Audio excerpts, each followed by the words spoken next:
So welcome everybody. My name is Jan Baker. I am the CEO of the Innovation Group. I also run the Impact Hub DC, and I have the honor of being on the Runway Project with Jessica, Rodney, Derek, and Kevin. And I, as of about an hour ago, have been tasked to get Jessica's iPad back. I'm Jamaican, so I do not run away from having 6 jobs. I On a daily basis, I get to see social innovators like Lauren and Teresa Hodge and Tom McDougall from 4P change lives and also fulfill their dreams. And it is so fulfilling for me to see that as social innovators on a daily basis. What you guys do here is so crucial to the local economies, and that's what we're going to talk about today here on this panel. So I welcome everybody to this panel. I'm going to let you introduce yourself. So we're going to start with Michelle Long, even though we heard from you this morning. Great job. She's the executive director of Bally. I'm Jamaican. I mess everything up. Marjorie Kelly, she's a senior fellow and executive VP of the Democracy Coalition. Jim Shore, president and the CEO of Social Enterprise Alliance. John Katovich, founder of Cutting Edge Council. And Amy Cortez, author and editor from Local Vesting. Welcome, everybody. So what we're talking about, round of applause, go ahead. So this will be a natural conversation that we're having. Why must we go local, and why is now the time? Who wants to go ahead? Let's start with you, Michelle.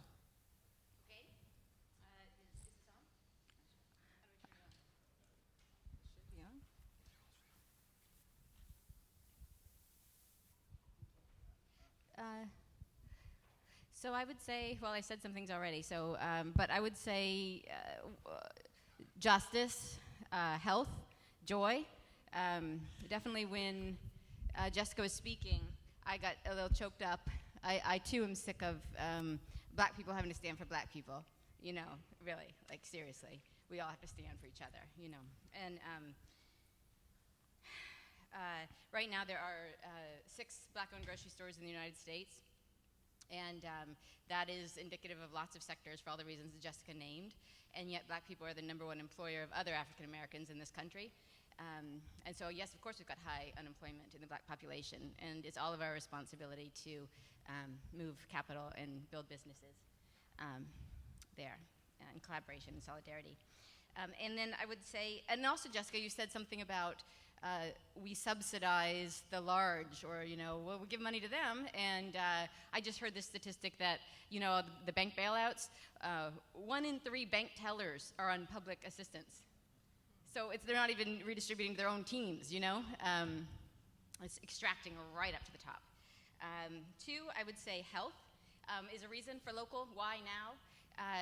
My friend Tyler with Kaiser Permanente is somewhere here, and there he is.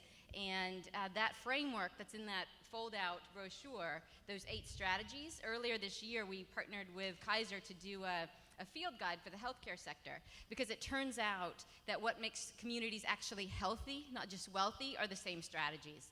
Only 20% to 30% of what makes a body healthy comes from clinical care like surgery and medicine, and most of the rest is, do you have access to healthy food? Do you have a job? Do you have racism or not in your community? Do you have that level of stress? So these are the same strategies for wealth and health. And then finally, why I'd say local right now, just joy. That's what I was yelling out when Michael said Bally's about the relationship economy. As Wendell Berry says, the relationship economy compared to the one-night stand economy, you know, which we have now. And I love that, you know, it's relationships, caring for each other. There's a story about Mennonite farmers who say, never move from, I don't know what kind of wheels, like rubber wheels, no, steel wheels to rubber wheels on your tractors, because they see that 2 generations from then, or some years from then, you will no longer have, you'll go too fast. You go too fast through your crops, and then you won't see it, you won't pay attention to it, you won't have a relationship with it, and in chase of bigger profits, and soon you will destroy the ecosystem because you are no longer, it all turns on affection, as Wendell Berry says. In relationship, you have to know, caring, joy, relationship. So that's why I think local. Cool. Can you go next? So the reason I believe in this is I feel very strongly we have a tale of two economic capital systems, and I don't know that the two are ever going to really work together or merge together in a way that they need to. And I worry that we want to try to bring one side over to the other versus us investing in ourselves. And so, you know, I just saw a number recently, $305 billion. It's a lot of money. That's the amount that the banks have paid in fines since 2008 from the financial collapse. That money did not go into local economies, by the way. That money went back into the government, fines, the SEC is going to do what it does, regulating the other kind of capital market. And I think as Michael talks about, my view on this is we need to ignore the other capital market. That other capital market may have a pool of funds that we want to tap, that we want to bring over into the capital market we want to support for local, but I don't think that's a good idea. And the reason I don't think that's a good idea is it's not helping us to help ourselves. We are not learning how to invest in each other strongly enough. It's going to take a long time. We're doing it. There's amazing stories that are happening here and at SOCAP to show how we're doing it one little step at a time. But all of us should be thinking, are we trying to entice the big capital that comes from a system of, you know, Chicago School of Economics and market rate returns? Or are we really working toward a market rate return for our local community, which is a really different thing? So that's why we do it. Awesome. Yeah, and I mean, I think we're probably all in agreement here, but you know, when I was thinking about this, I just want to say, like, what she said, what Jessica said, what Michael said this morning, what all the speakers said, these are the reasons why now. But you know, it's not that now is the time, it's always been the time. But I think right now we can't afford not to start acting rather than just talk about it. And again, for all of the reasons Jessica brought up, we have huge inequality in this country. We are on a suicide course with the environment.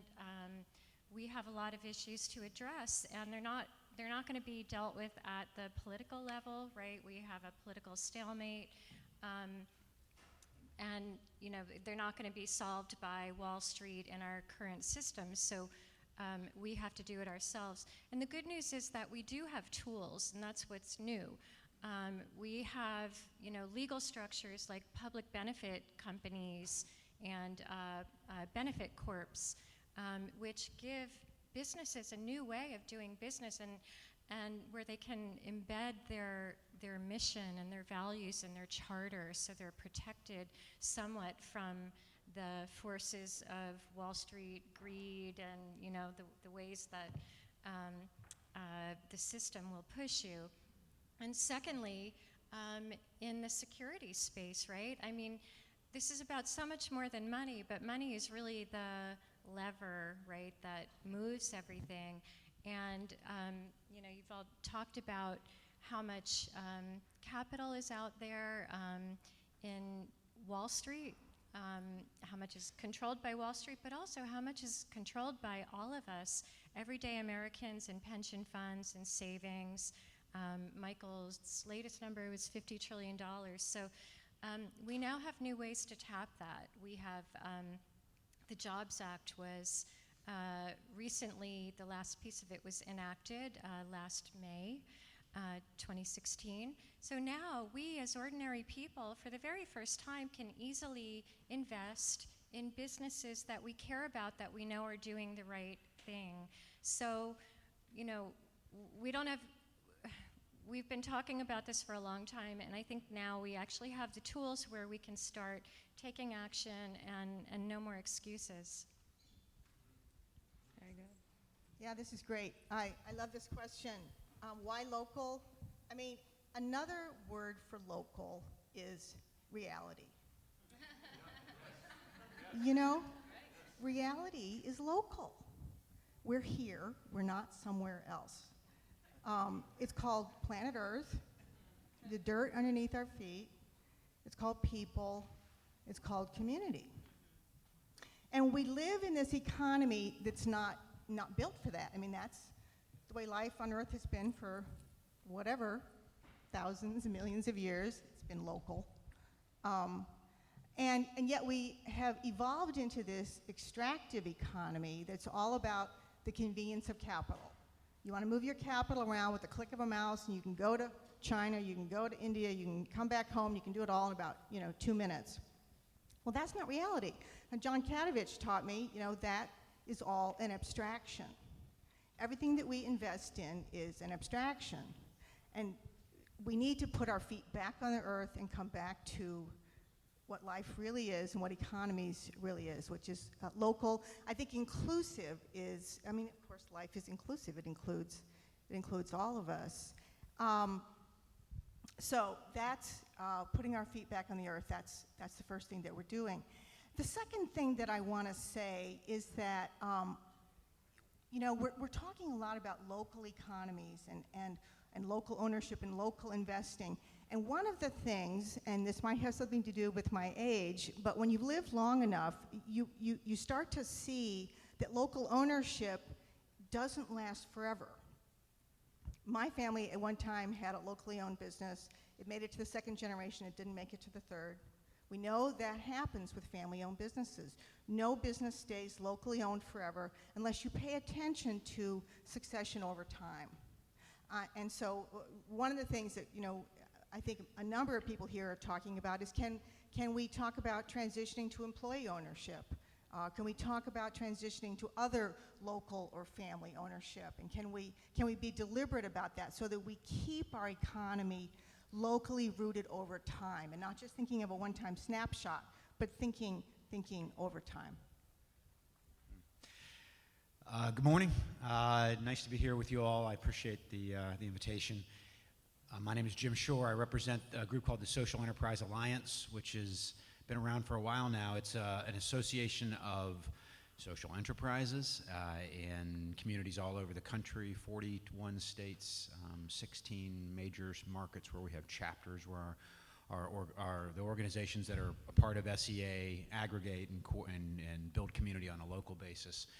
I've been working in the social enterprise space, so to speak, since the mid-'90s, which has been a while now, so the better part of my adult life, and have had the opportunity to see it, what we think of as social enterprise, evolve pretty tremendously over that 20-year period, to the point today where, for better or for worse, social enterprise is a term that's used in an increasingly sort of broad and sort of big tent manner, and in a way that includes a much broader and sort of richer diversity of organizations, the vast majority of which are local and relatively small.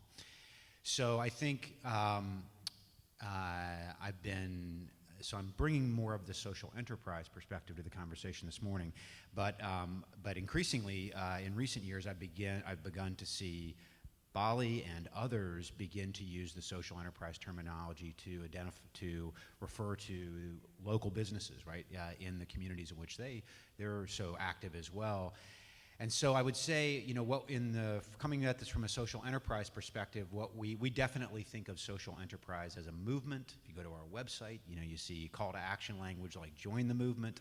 And for those of us that are familiar a bit with the social enterprise community and movement, I think you would agree that this has gone from something that, didn't come close to rising to the level of classes in schools and various other ways in which its growth is manifesting itself now, to a genuine sort of movement today. And so I think much like localism has become a movement, and while the time certainly it's been the time for some time, as has been acknowledged, the time now really is this sort of this point of critical mass, right, where localism is developing that critical mass, social enterprise is developing that critical mass, and I'm seeing, I'm intrigued by and excited by the opportunities for social enterprise and localism to work together, right, and to collaborate around our shared interests, because as Marjorie just said, it's all local, really. It's at the end of the day, you know, it truly is. Even Grameen Bank, right, the most famous social enterprise in the world, is very much a local operation in all of the places and all the villages, right, and other places in which it operates. So, so that's what excites me about. That's why I was excited about the invitation to join you today and to connect the social enterprise movement to the localism movement and explore ways in which we might collaborate to accelerate our progress. So Jim, you talked about the fact that this is a movement. What strategies do you employ within your own networks to help convey that message? Amy, you're a journalist, so you have the power of your voice with local vesting. How do you convey to the general public that this is not a black people problem, this is an American problem, and there's something that we need to do about it? That is a very good question. I mean, Thank it's you. easy enough for me to write about things on my own media site, locavesting.com, but I wish you guys could be flies on the wall when I'm pitching stories to the New York Times. I have to, like everything, you know, each one I have to make a major case why this, you know, is something they should write about. I mean, there's a big problem in the mainstream press, and they tend to treat local business and, you know, sustainability and B Corps. It's like, oh, how cute. But what's the pushback that you're receiving? Why do you feel like you're always pushing to get that message across? What are they saying? Because the mindset is big business and business as usual, and you know, like some of the mainstream publications, and I don't want to be naming names here, but are a little bit afraid to go out on a limb or look too liberal. And honestly, there have been 2 stories in the Wall Street Journal, one about a cash mob that I organized a few years ago, and then another one recently. It was a great story about local investing. I think it came out about a year and a half ago. But in each of them, it was the same writer, and she actually wrote, and there were a lot of long-haired girls in fuzzy sweaters. I mean, like, this is the way they write about it, like it's like a cute puppy. And I feel like it's not taken seriously, but I think that's beginning to shift, in a lot, in part because of the social enterprise movement, and you know, I do think we've hit a tipping point. So I think a lot of these ideas are coming into the mainstream more. And actually, Michelle and I had a little Facebook conversation about, has anyone heard this book, a book, Makers and Takers, by, and I'm forgetting her name, but a Newsweek columnist, I think, getting so much press, and good for her. I'm still trying to read the book. I find it kind of hard to read, but it's stuff we've been talking about for a long time, and it's about how in the financial sector, right, which was always meant to, not as an industry in and of itself, but meant to serve other businesses and helping them raise capital and do productive things, how it became an industry unto itself, and one that is sort of, you know, self-fulfilling. It's a closed loop and nothing's trickling out of it, and it's become very extractive. So I do think these ideas are starting to hit the mainstream, and I'm not sure I answered that question, like how do we speak to it, but I think it depends who you're speaking to, and there's always a way to, you know, push the right buttons, or, you know, give it the right context for whatever audience you're speaking to. Well, you know that you cannot conquer what you don't confront, and you know it to take a level of courage and bravery to actually fight these issues. So again, how do you help people within your networks become more brave and courageous to really face these issues and know that, you know, this is not just their problem, it's everybody's problem?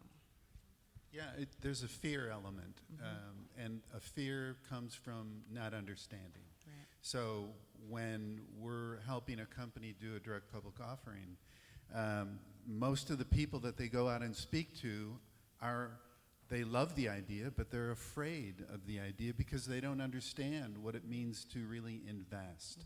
They put their money in a 401k, maybe, or they put their money in an IRA, maybe. Half the households in the U.S. don't even have $400 or $500 in an emergency, let alone to invest. So naturally they're afraid, and we're faced with intractable myth. Myths die a long, hard death, and Jessica Norwood mentioned one, the self-made man. So we're up against people who think, well, gosh, I didn't make it, so I'm not one of these self-made people. I'm not a Mark Zuckerberg or a Bill Gates, who, guess what, came from an Ivy League school. You know, it's not really self-made when the entire culture promotes those kind of people into those kind of places. So we're dealing with a huge education issue that we're only beginning to scratch the surface of. And the education is, you can actually make a difference in your community by, you know, yeah, it's not $500 that you can't come up with.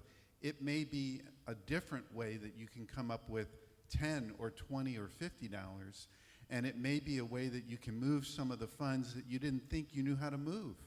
So it's all about how can we begin to have a conversation, and that's what we're doing right now. Awesome. Go ahead, Michelle. For the last 15 years, I've helped. Is this still on? Still? Okay, thank you. For the last 15 years, I've helped a variety, been in support and helped myself.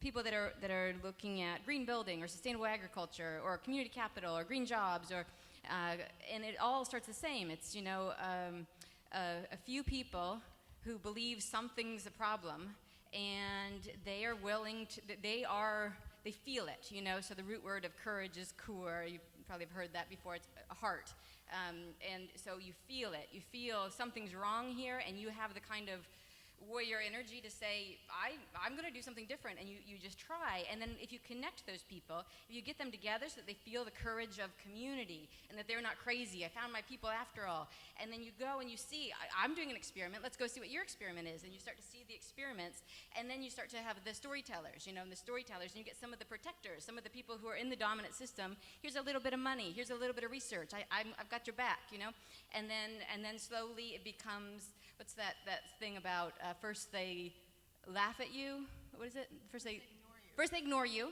then they laugh at you, then they fight you, then you win. Yeah. Well, I think we all heard Jessica when she said she wanted to give up at one point, and you have a room of social innovators and social entrepreneurs. What advice or what parting words do you have for them who have, you know, part of the question is why is now the time, but for them it's been the time, they've been living in this time. The only black woman on this stage right now, I know it's been my time for a long time. So tell me or tell them what they should do just to hold on, because innovators like you, influencers like you who are part of this movement are helping to do something about it. But what words do you have for them while they wait for things to change and participate in this localization? Don't wait. I would say, I think that we who are in this network, one of the most important things we can do is reach out and bring other people into this network. I think Valley Fellows is a huge part of that. I knew Jessica Norwood way back when, and you know, it's really important to be conscious about who we invite to meetings, who we bring into the network. So I think I wouldn't just say, you know, hold on, good luck. I'd say, come join us, come, because you know, there is a tremendous power in this room, and I think just who you sit next to and who you're meeting, there's a lot that can be done. Awesome. Anything else? I don't want to give advice. I mean, Jessica said this morning, I hate when people say, let me tell you what you should do. Right. So I don't really know. My heart goes out to you, though. It's like such a tough thing, and just we're here to help. That's all, and listen and be helpful. All right.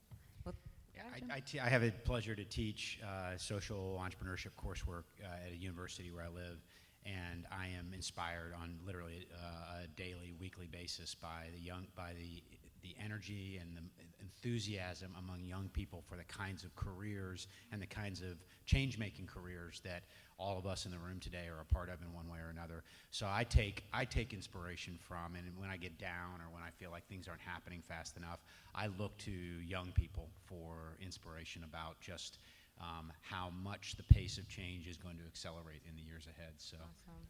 And I would say it's more the people who have privilege to bring other people along than it is to say it's just hang on, your time's coming.